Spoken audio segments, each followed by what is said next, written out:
Okay, question को पहले समझने की कोशिश करते हैं फिर बात करते हैं। क्या बोला है, why does the cord of electric heater not glow while the heating element does. तो पहले आपको पता होना चाहिए ये जो इलेक्ट्रिक हीटर है जिसका फोटो यहाँ पे रखा है मैंने, ये इलेक्ट्रिक हीटर में कॉर्ड ग्लो नहीं होती लेकिन हीटिंग एलिमेंट होता है। ऐसा क्यों होता है पूछ रहे हैं, तो हमको पता होना चाहिए भाई कॉर्ड क्या है पहले। तो ये कॉर्ड की बात करते हैं। कॉर्ड मतलब ये जो हम लोग वायर हमारे सॉकेट में डालते हैं उसको कॉर्ड बोलते हैं, तो दिस इज कॉर्ड। ठीक है, यही हमारी वायर है, तो ये कॉर्ड है। ये ग्लो नहीं होती बोले, this does not glow. And heating element, heating element कौन सा है इसमें का, दिस इज हीटिंग एलिमेंट, ये हीटिंग एलिमेंट है भाई, ये ग्लो होता है। रीजन पूछ रहे हो हीटिंग एलिमेंट ग्लो क्यों करता है, कॉर्ड ग्लो क्यों नहीं करता है। अब आपको पता होना चाहिए हीटिंग एलिमेंट बनता किससे है। तो हीटिंग एलिमेंट बनता किससे है, ऑब्वियसली ये तो ग्लो करता है ना। तो किससे बनता है ये बनता है मेटल से, है ना। ये बनता किससे, एक तो मेटल नेट वाला है, दो ऑप्शंस है, लेकिन मेटल को यूज नहीं कर सकते क्योंकि हम लोग उसको पानी में डालने वाले हैं, मेटल करोड हो जाएगा। तो we have to use alloy. तो यहाँ पे क्या यूज करते हैं हम लोग, एलॉय यूज कर रहे हैं। And what is another main reason apart from corrosion, देखो apart from corrosion alloy use करने का और एक रीजन है, उसकी रेजिस्टिविटी काफी हाई होती है, right, that is another reason, resistivity is high. Resistivity कैसी है, हाई है। हाई रेजिस्टिविटी मतलब ज़्यादा गर्म होगा, ज़्यादा सपोज वो पानी को अच्छे से गर्म करने की क्षमता रखता है, कैपेसिटी रखता है। तो उसी को हमको आंसर के फॉर्म में लिखना है। क्या लिखेंगे, सबसे पहला हीटिंग एलिमेंट के बारे में बात करते हैं। इट ग्लोस, है ना, पहले सीधा सीधा हमने लिख दिया heating element, it glows, it is made up of alloy. अभी रीजन लिख रहे हैं, सबसे पहला ग्लो क्यों होता है, it is made up of alloy. और क्यों बनाते हैं एलॉय से, alloys have high resistivity, higher resistance. Higher resistivity का मतलब ही होता है हायर रेजिस्टेंस, लेकिन अगर आपको सेपरेटली लिखना है तो आप लिख सकते हैं alloys have higher resistivity, higher resistance,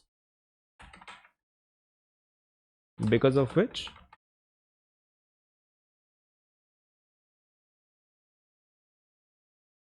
because of which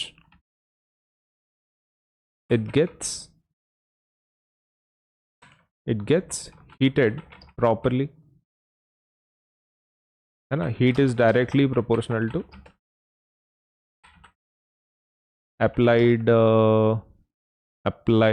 heat is directly proportional to resistance। तो जितना ज़्यादा रेजिस्टेंस होगा उतना ज़्यादा हीट होगा, उतना ज़्यादा गर्म होगा, इसलिए हम लोग ये यूज़ कर रहे हैं, एलॉय यूज़ कर रहे हैं। ऊपर से alloys do not burn and melt at high temperatures. तो ये रीजन है हीटिंग एलिमेंट के, है ना, वो ग्लो करता है। तो क्यों, क्योंकि वो एलॉय से बना है, एलॉय के हाई रेजिस्टिविटी रहता है, high resistance, alloy has have high resistivity, higher resistance, because of which it gets heated properly and glows. Heat is directly proportional to resistance. तो जितना ज़्यादा हीट होगा, आपको लिखना है तो लिख सकते हो वो भी, that is more the resistance, more will be the heat generated। ये हो गया हीटिंग एलिमेंट के बारे में। अब ये वायर्स के बारे में लिखते हैं, है ना, कॉर्ड के बारे में। ओके, तो कॉर्ड का पहला पॉइंट क्या है, किस चीज से बना हुआ रहता है, वो मेटल से। Cord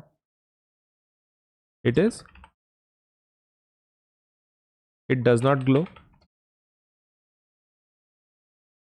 it is made up of metal like copper। alloys have कैसी resistivity, low resistivity, sorry, metals have low resistivity, low resistance,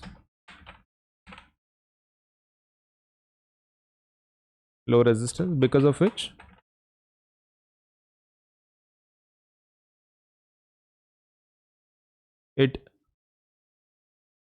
it does not get heated to a large extent and doesn't glow. ठीक है,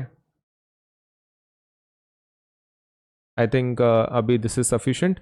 cord का क्या problem है? It does not glow, it is made up of metal like copper. Metals have higher resistivity, sorry low resistivity, low resistance, because of which it does not get heated to a large extent, to the large extent and doesn't glow.